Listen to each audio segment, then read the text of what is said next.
مومنو، جب تم میں سے کسی کی موت موجود ہو تو شہادت کا نصاب یہ ہے کہ وصیت کے وقت تم مسلمانوں میں سے 2 مرد عادل یعنی صاحب اعتبار گواہ ہوں، یا اگر مسلمان نہ ملیں اور تم سفر کر رہے ہو اور اس وقت تم پر موت کی مصیبت واقع ہو تو کسی دوسرے مذہب کے 2 شخصوں کو گواہ کر لو۔ اگر تم کو ان گواہوں کی نسبت کچھ شک ہو تو ان کو عصر کی نماز کے بعد کھڑا کرو اور دونوں اللہ کی قسمیں کھائیں کہ ہم شہادت کا کچھ عوض نہیں لیں گے، گو ہمارا رشتہ دار ہی ہو، اور نہ ہم اللہ کی شہادت کو چھپائیں گے۔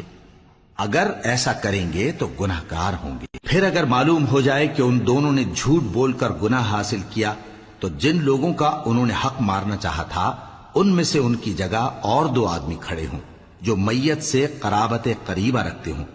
پھر وہ اللہ کی قسمیں کھائیں کہ ہماری شہادت ان کی شہادت سے زیادہ سچی ہے اور ہم نے کوئی زیادتی نہیں کی۔ ایسا کیا ہو تو ہم بے انصاف ہیں۔ اس طریق سے بہت قریب ہے کہ یہ لوگ صحیح شہادت دیں، یا اس بات سے خوف کریں کہ ہماری قسمیں بھی ان کی قسموں کے بعد رد کر دی جائیں گی۔ اور اللہ سے ڈرو اور اس کے احکام کو توجہ سے سنو، اور اللہ نافرمان لوگوں کو ہدایت نہیں دیتا۔